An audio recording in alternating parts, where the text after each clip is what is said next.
तो आज हम जो करने वाले हैं वो है central tendency, calculation of central tendency, ये करने वाले हैं। अब ये क्या चीज़ होती है, इसके अंदर क्या आता है। तो अभी तक जो मैंने तुमको बताया कि कोई भी सिंपल सा जो हम अभी तक हम पढ़ते आ रहे थे कि हम सवाल क्वेश्चनर तक तो पूछ के थे, क्वेश्चनर के बाद हम उसके आंसर्स हम पेशेंट से मांग रहे थे, उसके आंसर्स मांगने के लिए हमने एक स्केलिंग तैयार करी थी। उस स्केलिंग के अकॉर्डिंग वो टिक मार्क करके चला गया। अब वो टिक मार्क करके चला गया, हमारे पास एक तरीके का डेटा इकट्ठा हो गया, नंबर इकट्ठे हो गए, 50 लोगों ने कोई फॉर्म भर दिया। अब उसके आगे क्या करें? अब उसके आगे जो करना है वो ये करना है, और ये एस्टिमेशन के अकॉर्डिंग और आगे कंपटीशन के अकॉर्डिंग जो होगा। कंपटीशन है, समझ लो जो जेड टेस्ट टी टेस्ट होते हैं ना, वो कंपटीशन में आते हैं एक तरीके से, इस बुक के, सर की बुक के अकॉर्डिंग। ठीक है, सर का जो स्ट्रक्चर है नरेंद्र सर की बुक का। तो जो आज हम करने वाले हैं वो कर रहे हैं कि इसका जो testing quantitative data using estimation theory, estimate किया जाता है। तो एस्टिमेट करने के लिए क्या चीज यूज होती है, तो इसमें एक वर्ड है एस्टिमेशन थ्योरी। क्या चीज है? The estimation from a given quantitative data can be assessed bye calculating central tendencies and the measurement of variable. दो तरीके से। तो अभी जो आज हम फर्स्ट पढ़ने वाले हैं वो सिर्फ कैलकुलेटिंग सेंट्रल टेंडेंसीज, इतना यही पढ़ने वाले हैं, आगे का नहीं। अब ये सेंट्रल टेंडेंसी वर्ड क्या है, ये वर्ड क्या है गया सेंट्रल टेंडेंसी। सेंट्रल टेंडेंसी का मतलब कि उसको ऐसे समझो कि हमने जो डेटा इकट्ठा किया था उसमें कुछ नंबर थे। जैसे बोले कि भाई, जैसे ये वाला एग्जांपल कि कोई टेस्ट किया गया ट्यूबरक्लिन का टेस्ट, रिएक्शन ऑफ 10 पेशेंट्स, कोई ये नंबर आया उसके अंदर ट्यूबरक्लिन टेस्ट के अंदर, इसकी किसी की मात्रा ये आई, ये आई, ये आई, ये आई। अब ये सिंपल एक नंबर फॉर्म में है। इसका क्या मतलब है, मतलब उसका हम इससे क्या सेंस निकालें। अब ये आंसर तो भर के चला गया, मतलब आ गया अपने पास। 10 लोगों का ये डेटा आ गया, 10 लोगों का टेम्परेचर इकट्ठा कर लिया, 10 लोगों का एचबी इकट्ठा कर लिया, 10 लोगों का ये कुछ भी कर लिया। अब ये आ गया, अब इसके आगे करना क्या है, ये आगे का स्टेप है। आगे का स्टेप कि इसके आगे करना क्या होता है, इसके आगे क्या करना होता है सबसे इजी फॉर्म में। अगर तो ये, क्योंकि फर्स्ट चीज जो मैं तुमको बताई थी, कुछ भी कोई भी डेटा आता है तो पहले उसको सॉर्ट करना होता है। सॉर्ट मतलब असेंडिंग ऑर्डर या डिसेंडिंग में डालो। ये जो मीन, मोड और मीडियन लगाने के लिए भी सीधा लगाते हैं, बिना असेंडिंग या डिसेंडिंग में करे भी ये चीज पता चल जाती है। लेकिन फर्स्ट अगर तुम उसको लगाते हो, उसको असेंडिंग और डिसेंडिंग में, तो उससे हेल्प ही मिलती है, मतलब क्लियरिटी बढ़ती है ऐसे करके। तो क्लियरिटी बढ़ेगी तो उससे बढ़िया है। मतलब अगर नहीं भी किया तो भी फॉर्मूला तो काम कर रहा है, फॉर्मूले के हिसाब से तुम कर रहे हो तो ये चल रहा है। लेकिन इसके असेंडिंग और डिसेंडिंग में करते हो तुमको और आगे की चीजें क्लियर होंगी ऐसे करके। तो क्या चीज का मैं मतलब बोल रही हूँ कि जैसे ये 7, 5 और तुमको असेंडिंग और डिसेंडिंग का बताने के लिए तुमको बोला था ना कि इसको अब ये है 7, 5, 3, 7, 8, 9, 8, 12, 10, 11। तो सबसे पहले क्या करना भाई, तुम 5, 5 ये पता है कि भाई लगभग ये शुरू के 10, 12, 11 तक, 12 तक ही है। तो हम वैसे भी इसको लिख सकते हैं। तो लिख दिया इसको 3, फिर शायद क्या है 5, 5 के बाद शायद 7 और फिर से 7 है अंदाजे से। तो उसके बाद ये 8 2 बार है, और फिर है 9, 9 के बाद 10 और 11 और ये 12। कितने हैं? 1 2 3 4 5 6 7 8 9 10 चीज़ें। ठीक है, तो 10 चीज़ें हैं। तो फर्स्ट जो चीज़ है अब ये समझने के लिए कि भी सेंट्रल टेंडेंसी जिसपे हम वर्ड पे आ रहे थे कि भाई ये जो डेटा है इसकी इसका सेंटर के बारे में कुछ समझ में आए, इसका कुछ सेंटर पार्ट समझ में आए। क्यों, क्या फायदा, जरूरत ही क्या है, ये इस 3 या इस 12 का क्यों नहीं समझ में आए, सेंटर के बारे में क्यों समझ में आए, वो आगे समझना है कि भाई इसके बारे में, सेंटर के बारे में समझ में आना उसकी एक एवरेज निकालने जैसा है। कुछ एवरेज के बारे में अगर पता चलता है तो उस डेटा को ज्यादा समझने में हेल्प मिलती है। जैसे इसका एवरेज लास्ट में आंसर आ गया 8, किसी भी तरीके से वो हम निकालेंगे, लेकिन एवरेज आ गया 8। तो ये समझने में कि समझ लो बाय चांस ये ब्लर्ड हो जाए नंबर, किसी के बारे में तुमको ये इसकी डेटा के बारे में ना पता हो, ऐसे करके नंबर ब्लर्ड हो गए, लेकिन तुम्हें ये बता दे कि भाई 10 लोगों का सैंपल था जिसका मीन जो वर्ड है मीन, सेंटर समथिंग, सेंटर उसका समझ लो, ये मीन वर्ड बोल दो, मीन मीडियन मोड, ये 3 वर्ड है। ये याद रखो कि ये कुछ सेंटर के बारे में बताते हैं। तो कुछ सेंटर का एक जो वर्ड है मीन, वो ये है 8 है। तो इससे तुम्हें समझ के आएगा कि अगर बाकी डेटा तुम्हारे पास तुमको नहीं पता तो ये समझ में आएगा अगर मीन 8 है तो इसका मतलब जो बाकी 10 पॉइंट है वो ज्यादा दूर नहीं है, 8 के आसपास के ही है। तो मीन उसकी सेंटर चीज के बारे में है, उसके बारे में। तो इसका मतलब हम ये जो वर्ड्स मीन मीडियन मोड निकाल रहे हैं ये उस डेटा को समझने के लिए निकाल रहे हैं। अब समझना क्यों है, क्या जरूरत है उसको समझने की, इसके आगे इसका कैलकुलेशन करने के लिए ये समझ डेटा के बारे में डेवलप करनी पड़ती है कि मेरा जो डेटा है उसमें कितनी की चीजें मतलब कैसी सी लिखी हुई हैं एक तरीके से, और वो डेटा कैसा सा बना हुआ है, मतलब एक तो पहले उसका सेंटर कैसा है, किस तरीके से वो फैला हुआ है, जिसे कहते हैं डिस्पर्शन, जो आगे हम पढ़ेंगे कि वो किस तरीके से फैला हुआ है। फैला मतलब 3 से लेकर 12 तक फैला हुआ है ये, और ये 300 से 1200 तक भी हो सकता था, 300 से लाख तक भी हो सकता था। तो ये कैसे फैला हुआ है, जिसके अंदर हो सकता है शुरू की 1000 नंबर तक ज्यादा नंबर हो, बीच वाले थोड़े से गायब हो, और फिर 3 लाख वाले हो नंबर हो, ऐसे करके। तो इसका मतलब किसी भी तरीके से तो वो डेटा कैसा सा है उसके बारे में समझ डेवलप करने के लिए, क्योंकि जैसा सा वो डेटा होगा, पहली बात तो ये नंबर वाला है, क्वांटिटेटिव है, तो इस नंबर की सेटिंग को, इस नंबर के ग्रुप को समझने के लिए ये हम डेवलप कर रहे हैं, आगे जो काम कर रहे हैं। तो स्टार्टिंग बेसिक्स कि पहले उसके सेंटर्स के बारे में समझो। जैसे कि अपने उसका दूसरे एग्जाम्पल में बताऊं कि मैं तुम्हारी क्लास में एंटर करती हूँ, तुम 18 बच्चे बैठे हो और मैंने कोई काम 18 बच्चों के लिए तुमको, जैसे क्लास ही मैंने तुमको पढ़ाना शुरू करा। जैसे मैंने ये सवाल पूछा कि तुमने 10th में पढ़ा हुआ है, मीन मीडियन मोड पढ़ा हुआ है, तो अब मैं कुछ और बताना चाहती हूँ। जैसे मैंने स्टार्टिंग में पूछा था, तो मैं तुम्हारे बारे में एक समझ डेवलप करना चाहती हूँ कि 18 बच्चों का इंटेलेक्ट लेवल क्या है। तो मैंने तुमसे पूछ लिया कि तुम लोगों की 10th में या 12th में परसेंटेज कितनी थी। तो मैं देख रही हूँ कि ज्यादातर बच्चों की एवरेज परसेंटेज कितनी है, तो उसका एवरेज परसेंटेज के अकॉर्डिंग मैं डिसाइड कर पाऊंगी कि जो तुम 18 लोग हो उसमें से किसी के तो बहुत अच्छे नंबर भी हो सकते हैं और किसी के सबसे कम वाला भी कोई होगा उसके अंदर, उस पूरे ग्रुप के अंदर।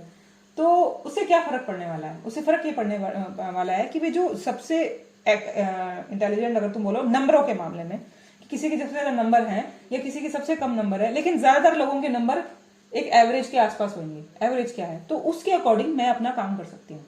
मतलब जो तुमको अगर बताना है तो मैं उस लेवल के बताऊंगी। और वो अगर एवरेज कितना है, एवरेज अगर मान लिया कि 50 से ऊपर वालों का तो सिलेक्शन ही है, लेकिन मान लिया तो अपनी क्लास का एवरेज 55% था, तुम 18 बच्चों का ज्यादातर का एवरेज 55% है, 1-2 जने आगे पीछे वो चलेगा, लेकिन अगर 55 है तो मुझे अपना पढ़ाने का तरीका वैसा रखना पड़ेगा कि एक 55% वाले बच्चों को समझ में आए। और यही दूसरा कि तो अगर तुम्हारी क्लास का एवरेज 95% हो तो मुझे अपना काम का स्टैंडर्ड वैसा रखना पड़ेगा कि 95% वाले बच्चे हैं उनको इजीली समझ में आ रहा है, ठीक है, तो उनको आधा समझ। तो इसका मतलब मैं तुम्हारे बारे में 18 बच्चों के बारे में एक समझ डेवलप कर रही हूँ। और एवरेज, हर चीज में तुम एवरेज निकाल लेते हो। पहले किसी भी डेटा के बारे में, कोई भी डिसीजन लेने के बारे में तुम सबसे पहले उसका एवरेज ही निकालते हो। मतलब जैसे कि तुम कहीं जाके एडमिशन लिया है आप कॉलेज में आके, तो तुम सबसे पहले जब एडमिशन लेने वाले थे तुमने खर्चे के बारे में सोचा, तो तुमने देखा कि भाई महीने का कितना होता है, फीस कितनी है, रहने का कितना पड़ेगा, तो तुम एवरेज निकाल रहे थे पहले तो हर चीज का कि महीने का इतना, फीस इतनी, मेरा आने जाने का, खाने पीने का इतना खर्चा, कपड़ों का इतना खर्चा, तो एक एवरेज महीने का 2 लाख रुपया खर्चा लगेगा जी, तो एक एवरेज हो गया। तो हमारे दिमाग में कभी भी कोई काम करना होता है और वो डेटा था, मतलब एक तरीके से वो डेटा था कि भाई इतना खर्चा इसका, इतना खर्चा इसका, इतना खर्चा इसका, तो ये लगभग ये बना कैसे, जो पहले वहां लोग रह के गए हैं उससे एक आइडिया हुआ ऐसे करके। तो इस तरीके से तुमने वो डेटा इकट्ठा करके और उसका भी सबसे पहले एवरेज निकाला। तो किसी भी डेटा के बारे में जो नंबर फॉर्म का डेटा है, सबसे पहले उसके बारे में जो समझ डेवलप होती है वो एक एवरेज से होती है। और एवरेज लगभग क्या होता है, उसका सेंटर पॉइंट ऐसे वाला। तो ये तीनों चीजें उसकी एवरेज के बारे में होती है। तो इसका इतनी सी इसकी थ्योरी है बस। इसके अब आगे क्या है कि मीन वर्ड क्या है, मीडियन वर्ड क्या है, मोड वर्ड क्या है, निकाल हम उसके सेंटर के बारे में। सेंटर मतलब सेंटर टेंडेंसी, सेंटर टेंडेंसी मतलब एवरेज। सीधी सी चीज।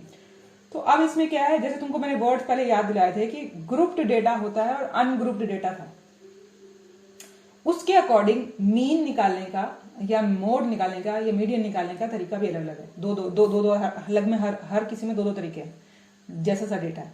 अब मीन वर्ड, वैसे वर्ड क्या है, पहले वो जो वर्ड है मीन, मीन मतलब उसका मिड पॉइंट, एवरेज, उसका एग्जैक्टली बिल्कुल एवरेज। कैसे कि भाई ये इतने लोग थे, मैंने चलो इसको असेंडिंग ऑर्डर में लिख दिया, अगर नहीं भी लिखा होता तो ये सारों का क्या फॉर्मूला, क्या करना है, सबको जोड़ो और कितने हैं, नंबर ऑफ 10 हैं, ये 10 लोग हैं, 10 से डिवाइड किया तो इसका टोटल था 80 बटे 10 8। तो ये इसका 8 एक मीडियन होगा। तो जो मीडियन होगा लगभग वो क्या होता है, मिडल में ही आ रहा होता है, ऑलवेज इसका मिडल में आ रहा होता है।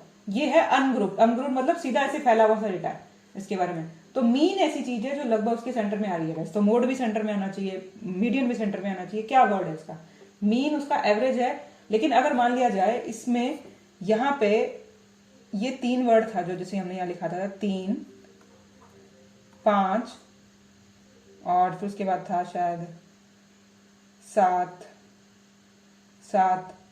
और 8 5, उसके बाद था शायद 9 10 11 12।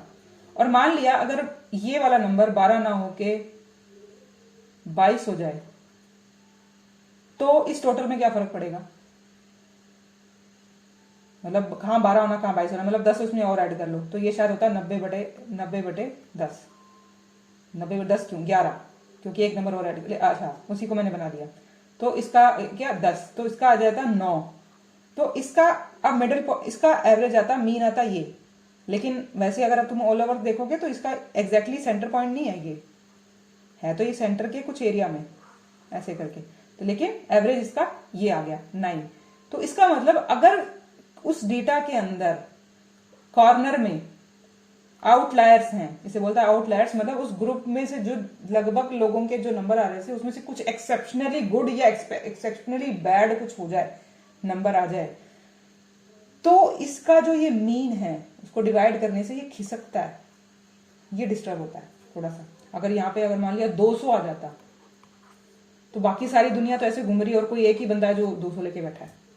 तो इस तरीके से इसका मतलब कि कुछ डिस्टर्बेंस आएगी। अगर इसे बोलते हैं आउटलायर्स। आउटलायर्स का मतलब जो ऑलरेडी पूरे ग्रुप का एक फ्रेमवर्क सा है, उसकी जो तासीर सी है की उससे कुछ अलग ही है, उस ग्रुप से कुछ ज्यादा ही एक्स्ट्रा वेगेंट टाइप हो गया उसके अंदर, तो वो होता है। और वो क्या करेगा, फिर हमारे कैलकुलेशंस पे डिस्टर्बेंस करेगा। मतलब एक तरीके से ये देखा जाए कि अगर इसको हटा दिया जाए तो ये उल्टा रिप्रेजेंटेशन सही है,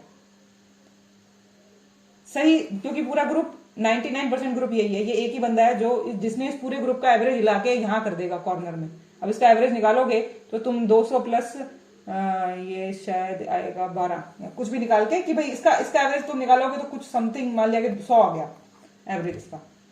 अब 100 एवरेज निकालना, एवरेज होगा वो यहाँ पे इसके, तो क्या हो गया, ब्लैकआउट हो गया, हाँ, तो ये कॉर्नर में चला गया। तो अब वो जो 100 है वो इस पूरी कहानी की सच्चाई तो नहीं बयान करेगा ना। अब 100 आंसर आ जाना, एवरेज का मतलब 100, अगर हमारा एवरेज 100 आ जाए, लेकिन 100 तो कॉर्नर में पड़ा है, इसके अंदर कॉर्नर में होगा, और हम उस डेटा के सेंटर के बारे में समझना चाहते थे। तो जो हमारा आंसर जितना सेंटर से दूर जा रहा है उतना उस डेटा के बारे में हमको गलत इंफॉर्मेशन मिल रही है। इट मीन्स कि जो आउटलायर्स होते हैं वो ऐसी चीजें होते हैं, अगर हम उसका मीन निकालते हैं तो मीन के अंदर आउटलायर्स हमें डिस्टर्ब करते हैं, उस डेटा की सच्चाई का, उस डेटा का सेंटर से हमें बहुत दूर कर ले जाते हैं। ये एक बेसिक सी बात है इसके अंदर, ठीक है।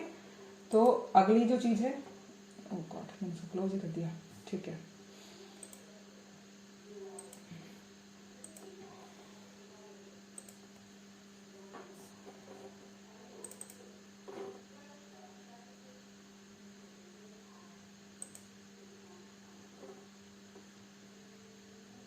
क्यों कर रहा है?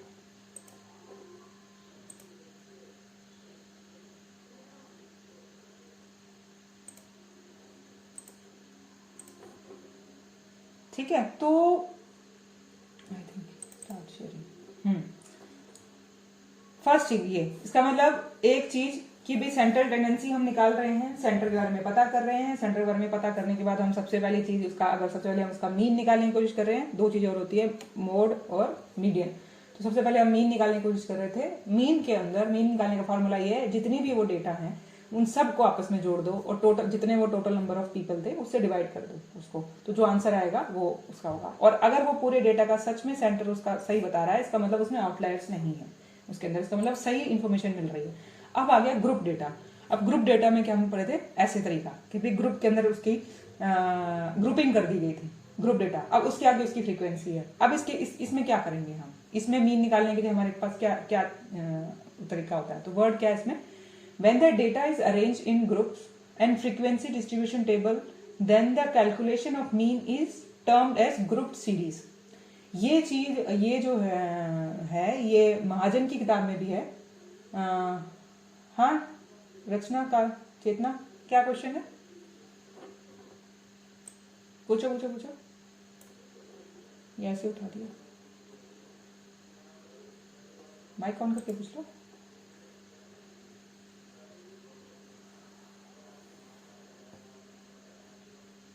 क्वेश्चन है भी या नहीं,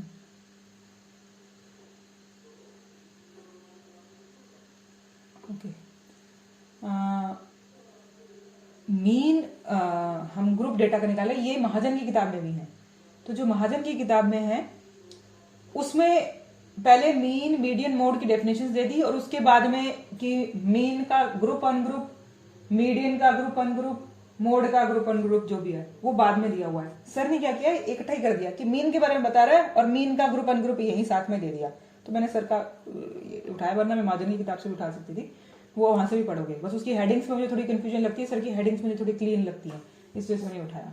तो अभी हम जो करने वाले हैं कि भाई इसका मतलब एक ग्रुप सीरीज के बारे में हम कैलकुलेशन करने वाले हैं। In all group series only weighted mean must be found and not the ordinary mean. Weighted mean को हमने क्या बोल सकते हैं, एक अंदाजा सा होता है एक तरीके से। जैसे in this a frequency distribution table is prepared, frequency बना दी, ये ग्रुप बना दिया, इसके आगे फ्रीक्वेंसी लिख दी। द वैल्यू और weight is found contributing by each group separately and multiplying the mid value of group with its frequency. यहां देखो, यहां लिखा हुआ है मिड वैल्यू, मतलब इसके अंदर क्या है, 10 और 20 के बीच की वैल्यू क्या है 15, 20 और 30 के बीच की वैल्यू है 25। तो इसके से इन सबके मिडल पॉइंट निकाल दिए। तो ये 10 और 20 का वैसे क्योंकि मल्टीप्लाई करना है तो 10 से करेंगे, फ्रीक्वेंसी को मल्टीप्लाई कर रहे होते हैं इसमें। तो अब 10 अगर ये ग्रुप है तो इसमें मल्टीप्लाई कैसे करेंगे, इसको किससे करेंगे, 10 से करेंगे 20 से करेंगे। तो इसमें क्या किया, मिडिल पॉइंट्स निकाल दिए सारे के। तो पहले तो ग्रुप था, ग्रुप के आगे फ्रीक्वेंसी लिखी हुई थी, उन सबका मिडिल पॉइंट तैयार किया, उस मिडिल पॉइंट के आगे सेम ये फ्रीक्वेंसीज लिख दी गई। अब इनका मल्टीप्लाई कर दिया, जो मल्टीप्लाई कर दिया इसे f इंटू एम बोल दिया, f मतलब फ्रीक्वेंसी, m मिडिल पॉइंट उसका। तो इसे कहते हैं, ये आ गया इसका 4840। तो यहां पे बोला इन्होंने कि भाई द वैल्यू और weight is found contributing by each group separately and multiplying the mid value of the group with its frequency, then these product values are summed up to get the total, this one which is then divided by the total number of observation in the sample। अब इस total number of कितने थे 100, तो इसको इससे divide कर देंगे। This mean is called weighted mean और ग्रैंड मीन और मीन्स ऑफ मीन। ये जो तीन वर्ड हैं, वेटेड मीन कहीं आए, ग्रैंड मीन कहीं आए या मीन्स ऑफ मीन कहीं बोला जाए, तो ये वाली चीज की बात हो रही है। मीन्स ऑफ मीन मतलब मीनिंग, मीन तो था, मीन तो तब एग्जैक्टली जो हम पिछले वाला पढ़ के आए थे कि सारा जो एग्जैक्टली डेटा था उसको जोड़ के अगर डिवाइड करते, लेकिन हमने उस डेटा का भी सेंटर पॉइंट अलग निकाला। पहले तो ये मीन निकाला गया, ये भी इसको भी मीन बोलेंगे ना, मिड वैल्यू। इस मीन को फिर से हमने इससे डिवाइड किया, मतलब मल्टीप्लाई किया। तो ये वर्ड फॉर्म में समझने के लिए, मतलब एक समझ है उसको, इसको क्या एक्सप्लेनेशन क्या दे सकते हो, मेथड यही होता है उसको। तो here we must find the mid values and multiply it with the frequency first.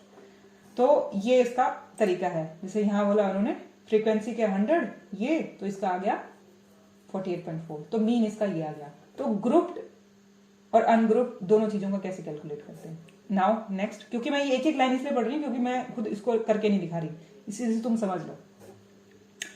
There is another method to calculate mean of a grouped and large data by assuming a value that correspond to the highest frequency और comes near the middle value of the frequency distribution, that is called shortcut method.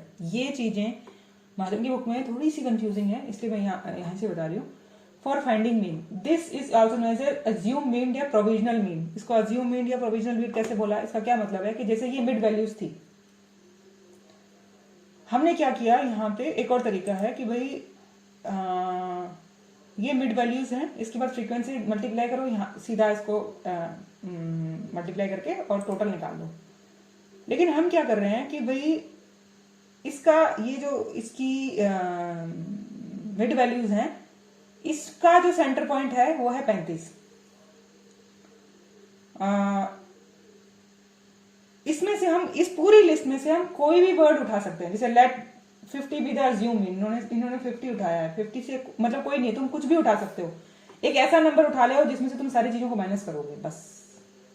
ये एक calculation का एक तीसरा तरीका है. जब data बहुत लार्ज हो, नंबर लार्ज हो, या ये जो नंबर जैसे ये 15, 20 और ये 55 है ना, अगर ये हजारों में हो तो क्या होता है कि जितना बड़ा ये नंबर हो जाएगा ना, मान लिया कि यहाँ 15 लाख लिखा होता, ये 25 लिखा होता, या करोड़ लिखा होता, या कुछ भी लिखा होता, तो ये जितने नंबर बड़े होते हैं ना, उनको आगे मल्टीप्लाई करके लिखने में इसका ये मतलब है कि भाई अब तो ये सिंपल से 15, 20 ये तक दिख रहे हैं, उसको फ्रीक्वेंसी दिख रही है, तो सबसे इजी है. इनकी मल्टीप्लिकेशन बड़ी इजी है, इनका टोटलिंग बड़ी इजी है.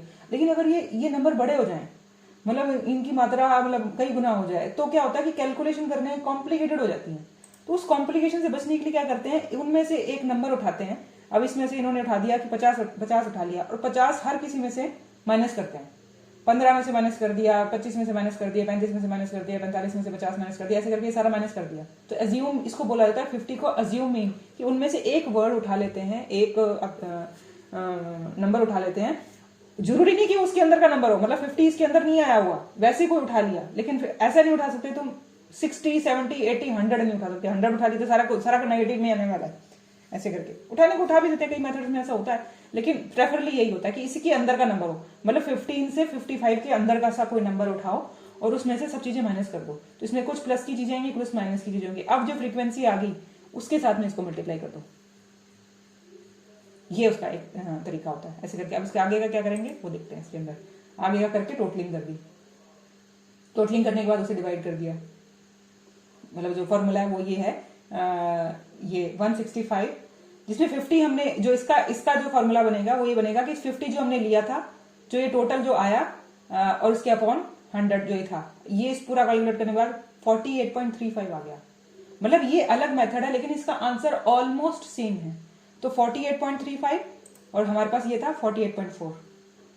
अगर हम इसको सीधा कर रहे थे, जिसमें हम इसको सीधा मिड वैल्यू को इससे कर रहे थे और मल्टीप्लाई कर रहे थे, लेकिन ये सिंपल सी है. लेकिन अगर तुम्हारे पास लार्ज है, जो बोला गया इसमें, there is an other method to calculate mean of a group and large data by assuming a value that correspond to the highest frequency, और मतलब correspond to the highest frequency की ऑलमोस्ट इसके आसपास का लिया जाता है, and comes near to the middle value of the frequency distribution in shortcut method. मतलब लगभग 30-35, मतलब सेंटर के आसपास की हो, लगभग ये माना जाता है उसके अंदर.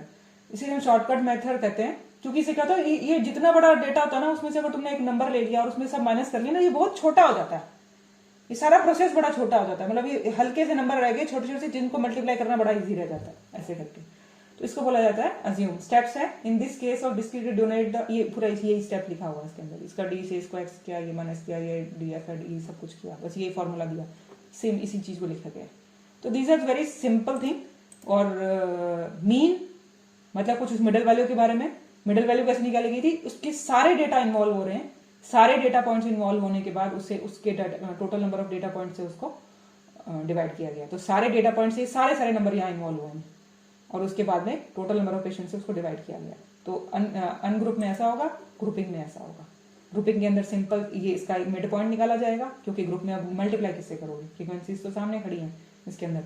तो क्योंकि इसका मतलब ये है कि 10 से 20 के 2 लोग थे, यहाँ तो एक ही लिख दिया ना. यहाँ तो था कि हमारे पास 8 हमने 2 बार लिख दिया, 7 2 बार लिख दिया. तो हमने 7 के आगे मतलब ऐसे तो नहीं लिखा ना कि 7 और फ्रीक्वेंसी इज इक्वल टू 2. इसको लिखने का तरीका, क्योंकि ये बहुत छोटी बात है, कंफ्यूज करती है कि इसको ऐसे भी तो लिखा जा सकता है.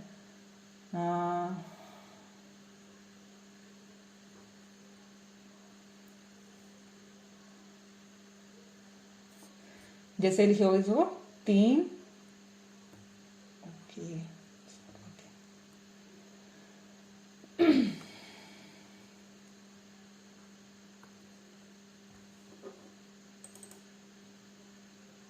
हाँ ठीक है।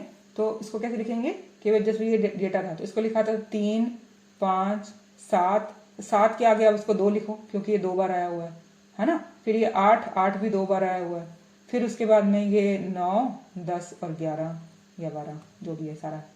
तो अब ये इसको ऐसे लिख देते कि ये 2 बार आया हुआ है ऐसे करके। तो ये मतलब अब इसका अलग ही मेथड होता है, इसको इसके साथ मल्टीप्लाई करना है। 3 इंटू 1, 5 इंटू 1, 9 इंटू 1, 1 और इसको तुम ऐसे बनाओ इसके अंदर। तो उसके बाद में इसका कैलकुलेट तुम करो। तो थोड़ा सा कॉम्प्लिकेट कर दिया, इजी सी चीज थी। लेकिन ये है कि जब खुद ही अनग्रुप्ड है तो हम क्यों फालतू इसको बाद में एक मिडिल वैल्यू निकाल रहे हैं और एक करके उसको डिवाइड कर रहे हैं एक तरीके से। तो उसको कॉम्प्लिकेट करने वाला तरीका होगा इसका, ठीक है। तो इसके अंदर तो ये हुआ, ठीक है। तो मीन का एक तरीका अनग्रुप्ड और ग्रुप्ड के मिडिल वैल्यू निकालो, फ्रीक्वेंसी निकालो। ग्रुप के एक तरीके से 2 तरीके हैं, आसान तरीका और अज्यूम मीन के साथ में।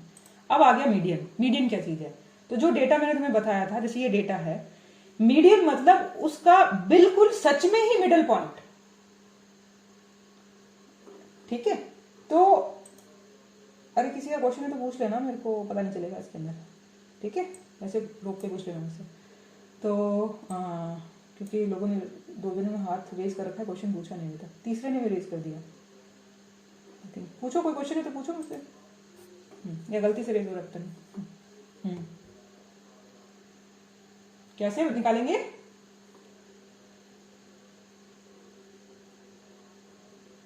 मिड पॉइंट ग्रुप डेटा में। अच्छा, ये मीडियन की बात कर रही है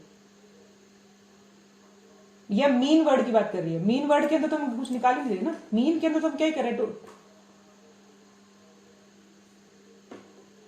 हाँ, तो ग्रुप के अंदर हम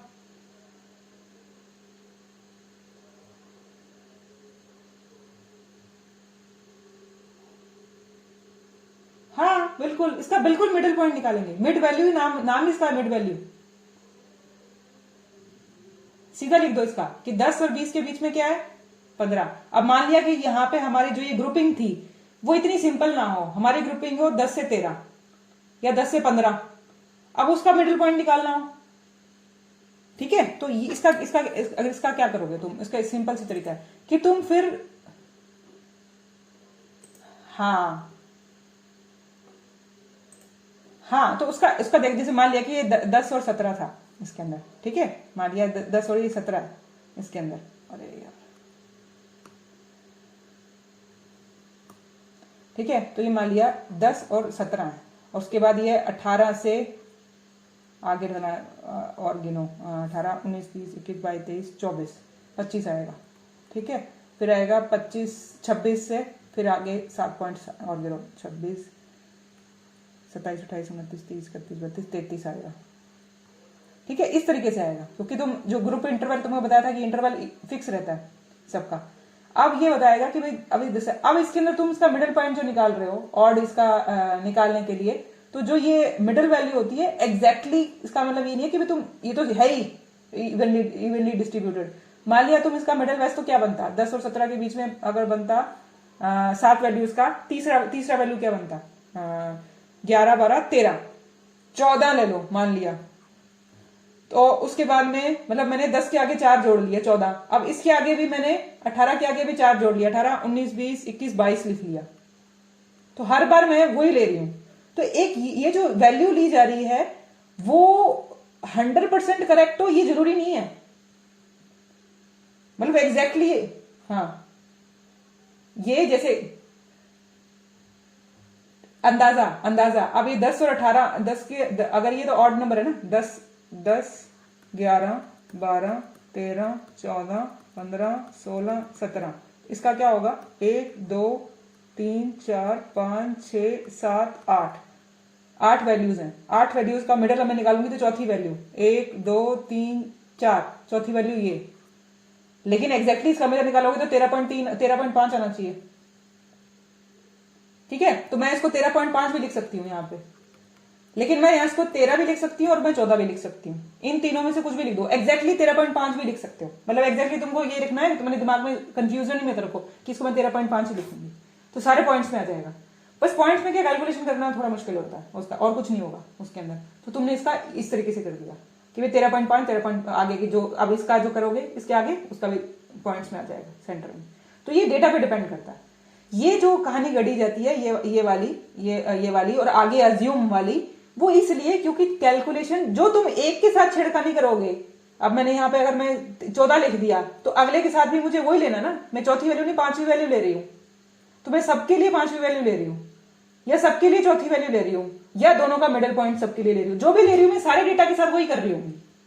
तो जब तुम सारे डेटा के साथ वही कर रहे होते हैं तो उसमें कैलकुलेशन में गलती नहीं आती, वो मतलब एक एवरेज आउट हो जाती है कि भाई इधर उधर की गलती सब सही हो जाती है एक तरीके से मोटे तौर पे उसके अंदर। तो अगर तुमको बाय हार्ट ये रूल ही बनाना है तो इसको ये करो कि मैं उसको सेंटर पॉइंट बिल्कुल पॉइंट्स वाला ले लिया करूंगी बस इसके अंदर, वरना exactly hard and fast rule नहीं है कि भाई ये वाला लेना है, ये वाला लेना है या ये वाला लेना है। इन तीनों में से कोई वैल्यू भी ले सकते थे उसके अंदर, ऐसा डेटा कम ही होता है, लेकिन हो तो उसको सेंटर ही बना लो कि 13.5 ही लूंगी मैं उसका। ठीक है, और कोई क्वेश्चन?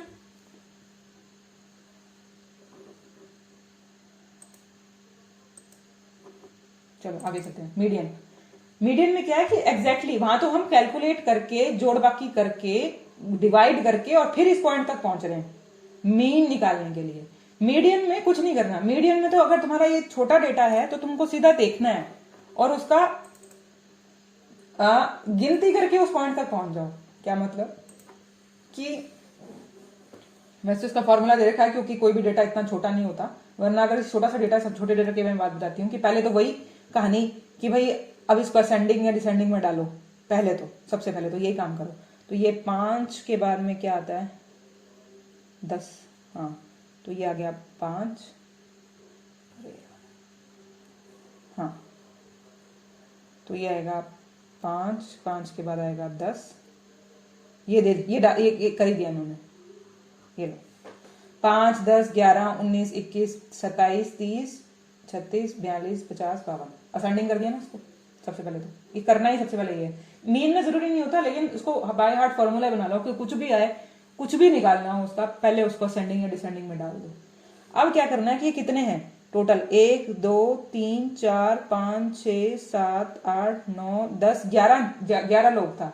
11 लोग का मिडिल पॉइंट क्या होता है 1, 2, 3, 4, 5, छठा 1, 2, 3, 4, 5, ये छठा पॉइंट ऐसा है जिसमें से आधे इधर रह गए और आधे इधर रह गए, तो एग्जैक्टली ये मिडिल पॉइंट है। तो इसको कैलकुलेट करने का तरीका है कि अगर डेटा बहुत बड़ा हो तो उसको कैलकुलेट करने के लिए फॉर्मूला बना देते हैं, वरना क्या फॉर्मूला बना दिया कि भाई n/2। अगर तो क्या है मीन ऑड नंबर में है, अगर ऑड है ये वाला ये ऑड है ना, 11 लोग थे ये, तो 11 + 1/2, 11 + 1 12, 12/2 छठी वैल्यू आ गई 27, तो ये आ गई 27। अगर ये ऑड है तो ऐसे, अगर इवन है तो सीधा ही लिख दिया जाता है उसको ऐसे करके। In case of even nth value n+2 + 1th value, इसका एग्जांपल आ गया, पर ये इसका है ही कि n+1 + 12 ऐसे करके इसके अंदर। तो मतलब ये भी वही हिसाब है, लेकिन है यही कि भाई कोई डेटा था उसको मैंने असेंडिंग डिसेंडिंग में डाला, और मीडियन का मतलब सच में जो मिडिल पॉइंट है उसका वो निकालने का। और अगर तो वो ऑड नंबर है तो तुम वैसे निकालोगे, अगर वो इवन नंबर की है, मतलब मान लिया ये 10 लोग होते तो 10/2 5 आ जाता, 5 + 1 निकालते, छठी वैल्यू निकालते ऐसे करके। ठीक है, किसी ने हाथ खड़ा किया क्या, क्वेश्चन पूछा? अरे 2-3 लोगों के हाथ खड़े हैं, पूछो क्या है। जूम कर दूं? हाँ जूम कर देती हूँ, ये लो। ठीक है, तो इसके अंदर ये देखो 5, 10, 14, अब ये वाली वैल्यूज थी, इसको असेंडिंग में डालने के बाद इसका असेंडिंग का मिडल पॉइंट ये बनता है।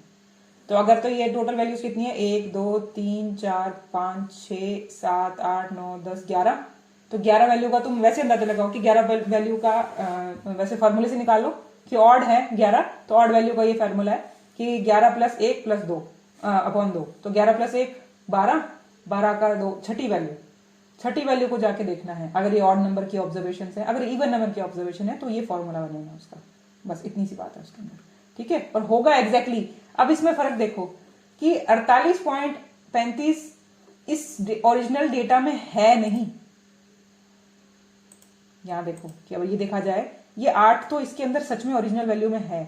मान लिया कि जैसे तुमको मैंने बताया था कि भाई 200 लिख दिया, 200 लिखने के बाद उसका एवरेज निकल गया 100, तो 100 एक्चुअल एग्जैक्टली उसमें है नहीं। तो जो एवरेज होता है, मतलब जो मीन है, उसको एवरेज समझ लो, नाम दूसरा कि एवरेज, एग्जैक्टली एवरेज होते हैं। तो इसको वो उस डेटा के अंदर सच में होता नहीं है। हो जाए तो ठीक है, नहीं भी हो सकता, जो मैक्सिमम टाइम में नहीं होता, ऐसे करके, ठीक है। तो उसके अंदर अब यहाँ 48.8 आ गया, वो एग्जैक्टली डेटा में नहीं था उसके अंदर, तो उसने निकाल दिया, इसके अंदर डेटा में नहीं है, ये अवेलेबल नहीं है इस डेटा में, ऐसे करके। तो एवरेज तो ऐसा होगा क्योंकि हमको डिवाइड करना है, लेकिन जो उसमें अवेलेबल नहीं होगा। लेकिन मीडियन तो हम उसकी मिडिल वैल्यू निकाल रहे हैं, तो मिडिल वैल्यू उसके अंदर ऑलरेडी प्रेजेंट होगी। तो जो 27 नंबर हमने उठाया वो सच में उसमें फिजिकली प्रेजेंट है डेटा में, ऐसे करके। तो मीडियन हमेशा क्या होता है, जैसे अब उसमें फिजिकली प्रेजेंट होता है, बस ये फर्क होता है उन दोनों के अंदर कि अगर एवरेज है, अब मीन है या मीडियन है। और एग्जैक्टली अब देखो फर्स्ट वाले डेटा के अंदर 8 आया हुआ था यहाँ पे, तो 1 2 3 4 5 6 7 8 9 10 वैल्यूज थी। 10 वैल्यू के अंदर ये 2 8 जो मैंने उसका सेंडिंग डिसेंडिंग में लिखा था, तो दोनों 8 था, 2 8 बीच में थे, उसमें से एक 8 आ गया, मतलब ये एवरेज आ गया, उसका मीन आ गया 8, और वो फिजिकली प्रेजेंट भी 8 वहीं पे है, ऐसे करके। तो इसका अगर हम वो निकालेंगे हैं मीडियन, तो मीडियन भी 8 है, मीन भी 8 है। समझ आई दोनों चीज का? तो इसका मतलब वो डेटा ऐसा हो गया। अब आगे हम जो निकालने वाले हैं उसके अंदर जो एग्जाम्पल, हाँ ये उसका दे रखा है कि n प्लस 1 कैसे करना है। जैसे इसमें आया था टोटल वैल्यूज कितनी थी, n अपॉन मीन का 10 वैल्यूज हैं, 10/2, ये आ गया 5 प्लस 1, तो 5वीं एंड छठी वैल्यू को बोला जाता है। और इसके अंदर भी 28.5। तो ये जो वर्ड 28.1 मीडियन डाला गया है इसके अंदर कि अब ये जो है इसकी ये इसी का एक एक्स्ट्रा पॉइंट है कि ये मीडियन जैसा, जो मीडियन और ये मीन था, अब ये तुमको यहां कंफ्यूज करेगा। मैक्सिमम जगह अगर वो इवन वैल्यू है, ये जो है, अब मैंने बोला कि भाई उसके अंदर फिजिकली प्रेजेंट होता है और वो फिजिकली प्रेजेंट नहीं होता। ये जो केस होते हैं ये तुम्हें कंफ्यूज करेंगे कि भाई ये मीन है या मीडियन है, क्योंकि मीडियन तो मैक्सिमम टाइम उसके अंदर फिजिकली प्रेजेंट मिलेगा। लेकिन अगर ये डेटा इस तरीके का है इसके अंदर और तुमने इस तरीके से 28.5 निकाला है, तो ऐसा नहीं कि हार्ड एंड फास्ट रूल है कि भाई हमेशा मीडियन उसके अंदर होएगा ही होगा।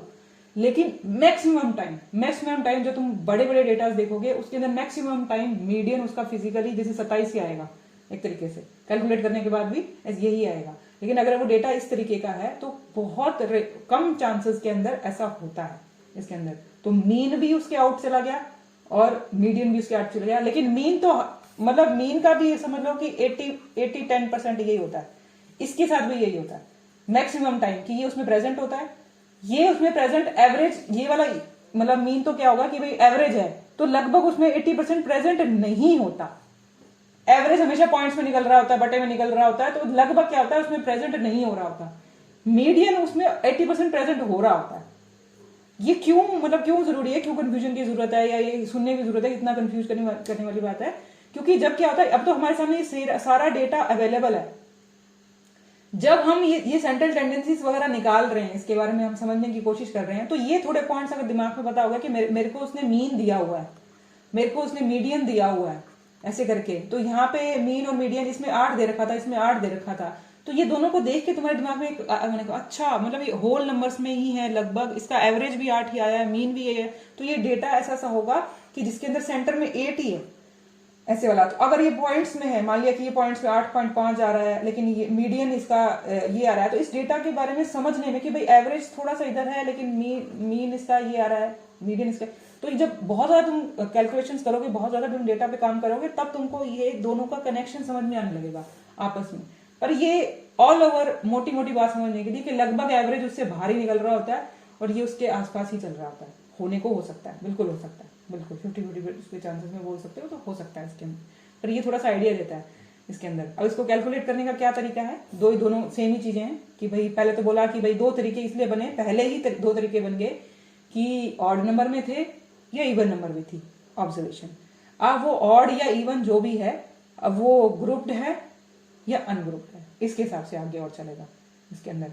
तो इसके आगे क्या बनने लगेगा, when the data is grouped in discrete data, discrete मतलब जो हार्ड एंड मतलब उसमें पॉइंट्स में नहीं है, तो ये जैसे ये आ गया नंबर ऑफ पेशेंट्स, ये आ गया क्यूमुलेटिव फ्रीक्वेंसी निकाली पहले, तो इसमें बताया इसमें क्या कि भाई क्यूमुलेटिव फ्रीक्वेंसी निकालो, जैसे कि in this case the value of the variable are arranged in ascending और descending order of the magnitude, cumulative frequency table is prepared and the median is prepared, median is calculated.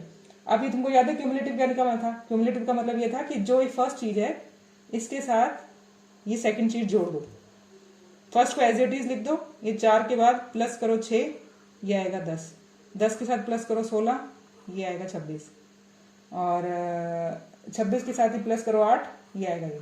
तो cumulative जो तुमको मैंने example देके बताया था कि जैसे क्रिकेट मैच के अंदर हर एक ओवर के बाद पिछले ओवर के रन अगले ओवर से जुड़ते जाते हैं और तुम कहते हो कि भाई रन कितने आए पर ओवर, तो तुम्हारा ग्राफ हमेशा ऐसा बनता जाता है, पहले ओवर में इतने बने जी, दूसरे ओवर में इतने बने, तो पहले ओवर में बने 5 रन, दूसरे ओवर में बने 1 रन बना, लेकिन टोटल तो 6 बन गया, मतलब टोटल तो 6 रन हो गए।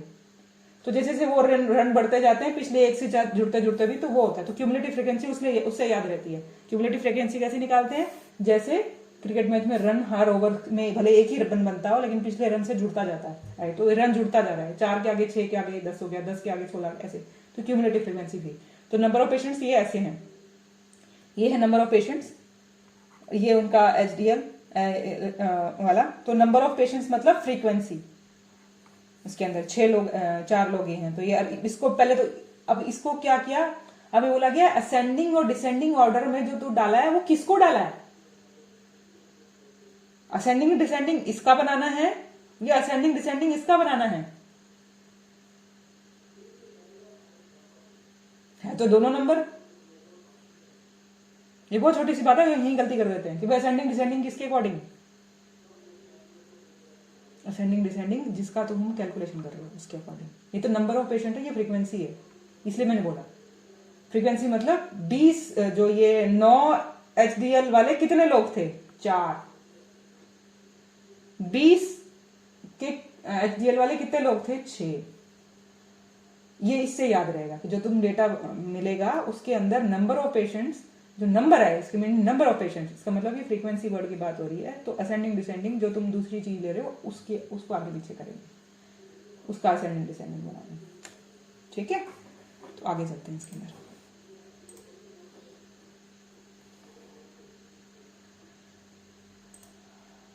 आगे क्या है, here is n is 43, median n+1/2, nth value 43 मतलब 22nd वैल्यू आ गई। 22nd वैल्यू अगर तुम देखोगे तो क्या आएगी, the above the table shows that all item from 10 to 26 have their value 25, यहाँ पे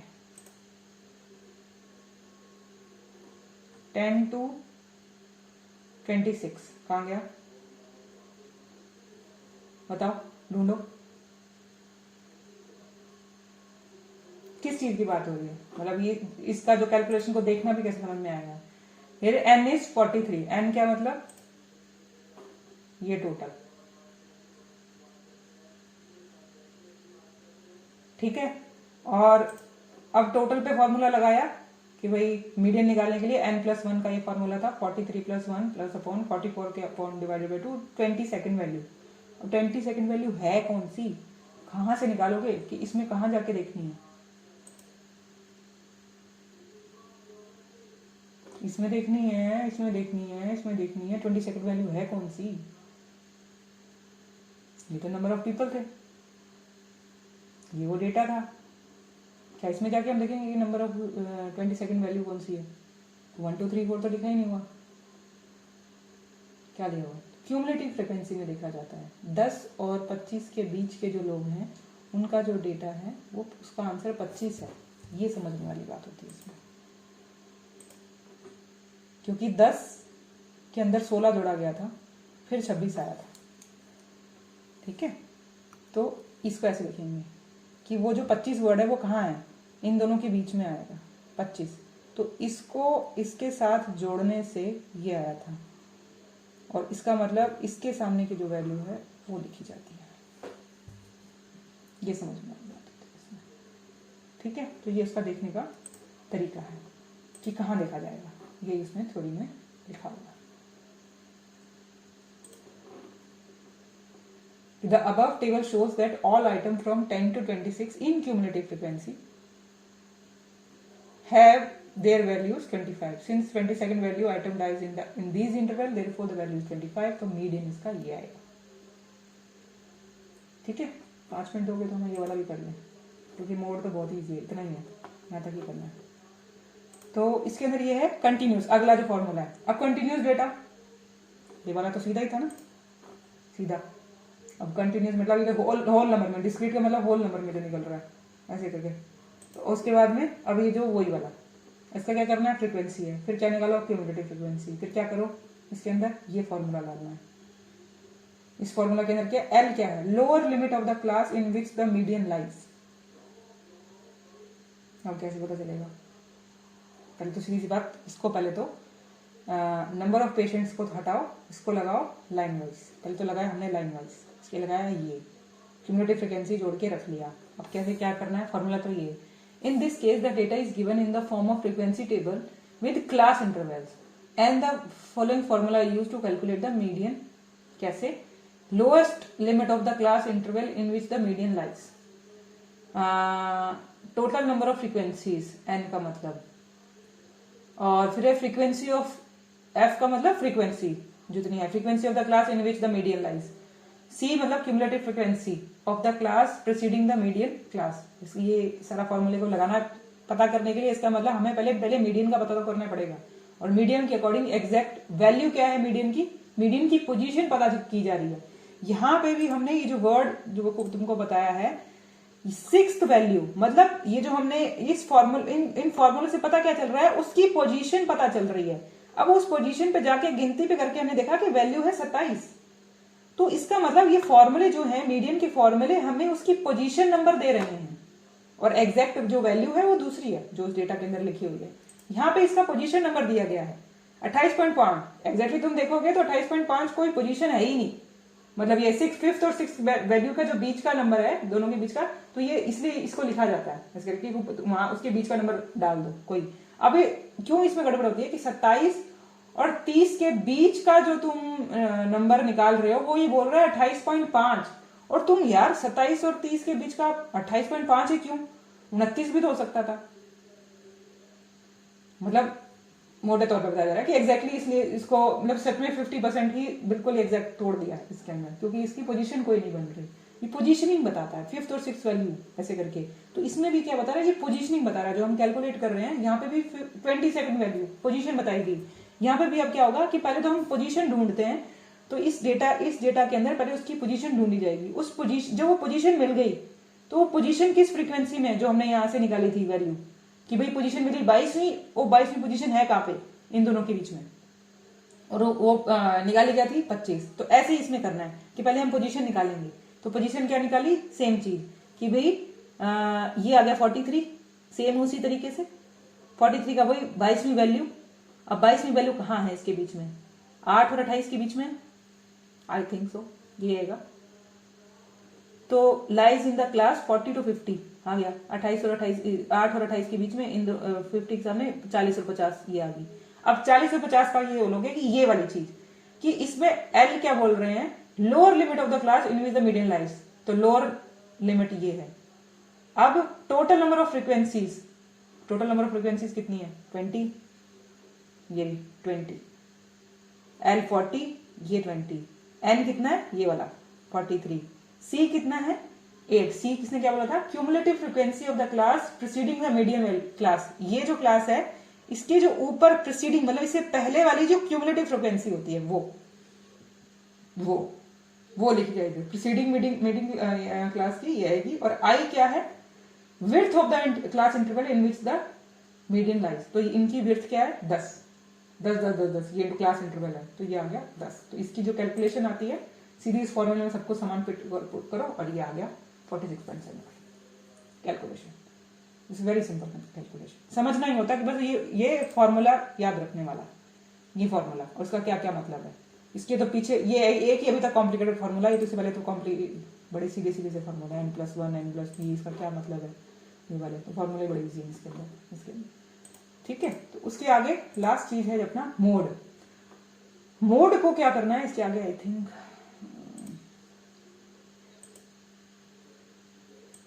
चलो इसको फिर ढंग से करेंगे। पर मोड का एक वैसे बता देती हूँ वर्ड।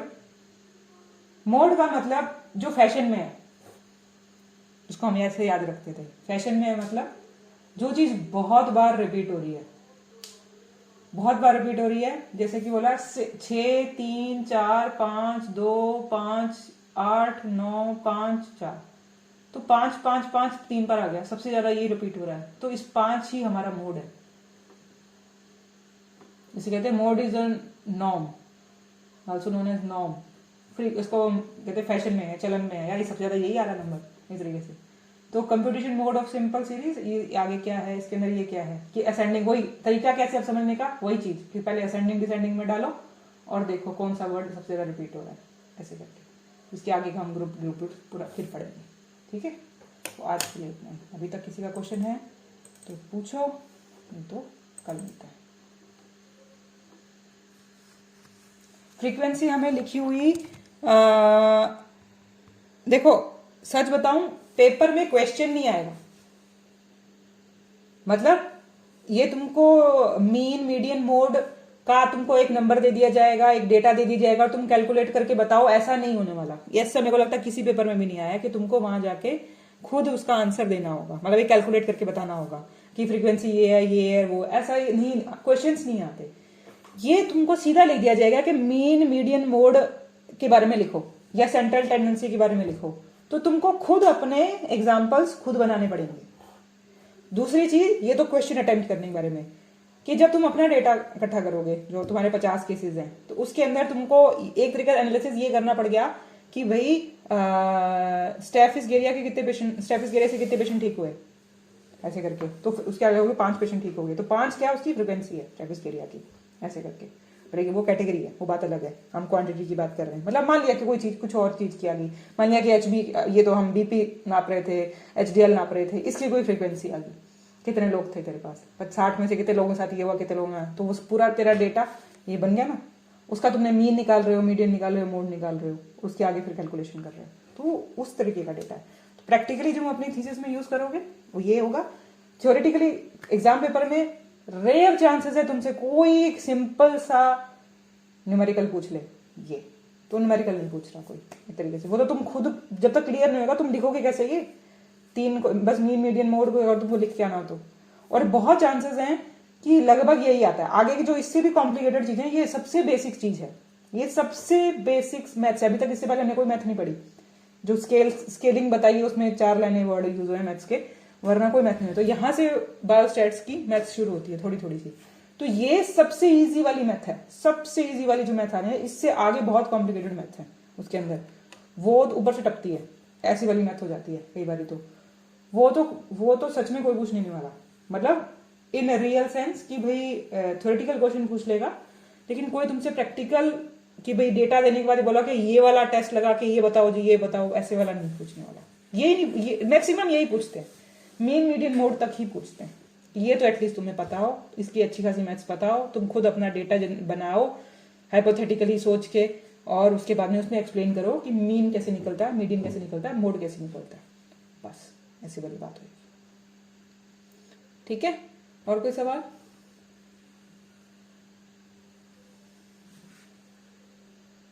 नहीं तो गुड नाइट।